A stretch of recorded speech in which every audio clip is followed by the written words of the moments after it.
Hello, friends. It is, Thursday night already. Wow, how did that happen? I got on here on Monday and started talking about apologies and children struggling with being hesitant to apologize. And I had some more thoughts, and I've been meaning to get on ever since Monday night. And I just finally had a chance. So here I am. Hi, guys. Let me flip the camera around. Hello. Hello, everybody. So my name is Lena Sutherland. I'm a homeschool mom of 7. 4 of them are school-aged, and 3 of them are preschool toddler-sized. Howdy. And I blog over at homeschoolingwithoutthetrainingwheels.blogspot.com, although I'm kind of getting the itch to hop over to WordPress, so I've been doing a little research about that, talking to a friend about that tonight. So, how's everybody doing? In here in Virginia, and not in my house, but here in Virginia, it is raining. So if you hear a funny noise, it's because in our schoolroom, we have skylights, and the rain is hitting the skylights. So I'm sitting in the dining room tonight, hoping that I can minimize the noise from the schoolroom. But anyway, it's pretty noisy. So we'll see. Hopefully you guys can still hear. So I'm talking a little bit more tonight about apologies. And one of the things that I was thinking about is that, when I was scoped on Monday, one of the things I talked about is that one of the reasons kids don't want to apologize, or one of the things that makes them hesitant to apologize, is that they have a fear, that if I say I'm sorry for what I did, then my sibling is going to get away with what they did, and there won't be justice, or their issues won't be addressed. And, so we talked some about that. If you want to go back and watch that, it's on my YouTube channel. But what I wanted to talk about tonight is going a little deeper. What's underneath why we don't apologize? And if you're interested, invite your followers. And this will be on here hopefully for longer than 24 hours because I tried out that new hashtag save. So we'll see what happens. I don't know how long they're saving scopes now, but anyway. Okay, so one of the reasons, of course, that we don't want to apologize is that we don't want to admit we're wrong. I mean, it's kind of obvious that, we feel embarrassed about doing something, and we don't want to have to admit that we did anything wrong. And there's kind of 3 levels at which I want to think about this, and here they are. So the first level is just kind of the most surface level, just human interaction-wise, and that is that if you've done something that hurt people, and you've done something that was, wrong, or you've offended somebody, then kind of think of it like this. It's like you have some food on your face, okay? So everybody around you can already see that you have food on your face.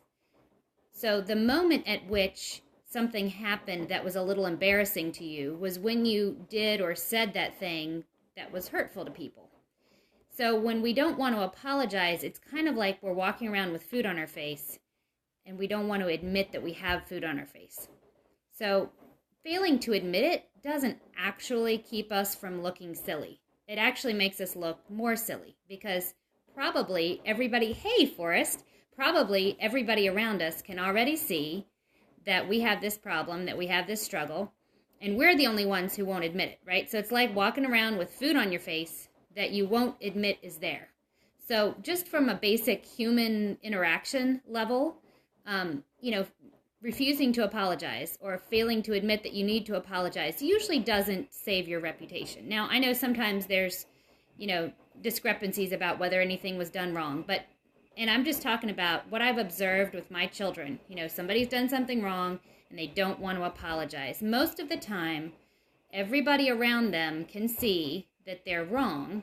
The only one that can't see it is the one who doesn't want to apologize. And so I've talked to my kids about this, that yes, it's embarrassing to admit that you're wrong, but it's more embarrassing for everybody to see that you were wrong and then you just, wouldn't admit that you were wrong. And so just from a purely human interaction level, that's one thing to help them to think about. Okay, the next thing to help them to think about, and this is, I mean, really all of these things are things that you're going to think about over and over throughout the course of your life, and we remember these things and then we forget them, or we know that they're true, but then we don't remember them like in the moment when things heat up and it's difficult, right? So level 2 goes a little deeper, and that is that if we really believe what we say about ourselves, then apologizing shouldn't be as painful as it is. So, for example, we're constantly saying, like, I'm just a human being, I'm not perfect, I'm a sinner, I have struggles, however you might phrase that. You're saying about yourself, I'm not perfect, I don't think I'm perfect. And so when a moment comes up when you might need to apologize for something, really all that is just kind of tangible evidence of what you've said all along. You've said all along that you're not perfect. You've said all along that you have struggles, that you have weaknesses. So when you find something that you need to apologize for, it doesn't have to be so shocking. It doesn't need to be like it's going to be a game changer. It should be like, oh, right, well, this is what I've always said. So I shouldn't be so surprised to find that here's some examples of it. I remember one time we'd had a women's group at our church on a Tuesday morning, and there had been some good discussion, but it was kind of some rousing good discussion. And that evening, I happened to be at the home of one of the other ladies, and her husband was he's an elder in our church, and he said, "So, I heard something about what you said at the women's discussion this morning," and I got really nervous, like this knot in the pit of my stomach, because I thought, oh no, what is he going to say? And what if he didn't understand? And what if he's going to misrepresent me? And what if he, it was just made me really nervous. And, it must have been grace because, uncharacteristically for me, I just started thinking, okay, so what if I did something wrong? That doesn't have to be so shocking. I know that I'm not perfect, so it doesn't have to blow me away to find out that I did something wrong or hurtful or unhelpful. And if I did something wrong, and if other people saw that I did something wrong, wouldn't I want to know it? Wouldn't I want to be able to do something about it rather than like walk around with food on my face and everybody else sees it, but I don't know it's there, so I can't do anything about it. So, to help our children realize that if they really believe what they say when they say, I'm not perfect, I have struggles, I have weaknesses, then finding a particular example of that doesn't have to be earth-shattering. It's still in line with what we say is true.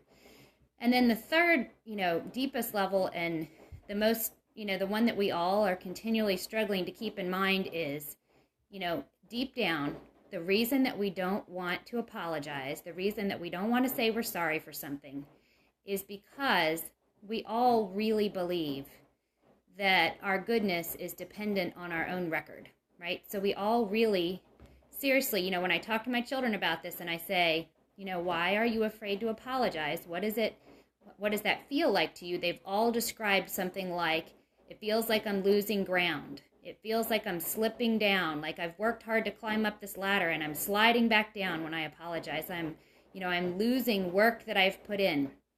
And I'm not saying that it isn't important to establish a good reputation and to be trustworthy and all that, but it all goes back to, right at the root of it is, where is our ultimate hope?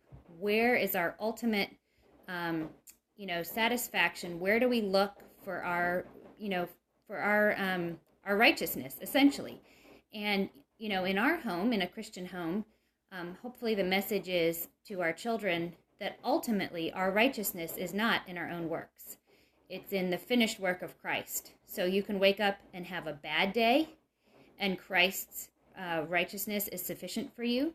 You can wake up and have a day that to you feels like a good day, and still your righteousness is based on what Christ did when he paid for you for your sins on the cross. And so that's something that, it's hard to remember. Like, I have to continually be reminded of that. My children have to be continually reminded of that. So it's not one of these little, quick fixes like, oh, just tell your children this little story or explain this to them or set up this rule in your household and then you won't have this problem anymore. But so while it hasn't been a quick fix, it has really been helpful to me to see how often really just being reminded of the gospel is what is right at the heart of my children struggling to apologize.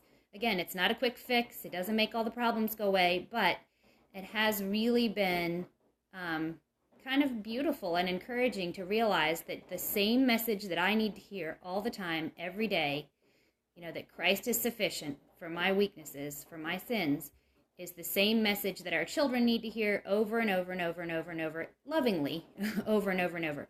But we all need to be reminded of that. And so every time somebody in our household needs to apologize, there's an opportunity right there, a gospel opportunity to be reminded of what we believe about ourselves and what we believe about where our righteousness comes from.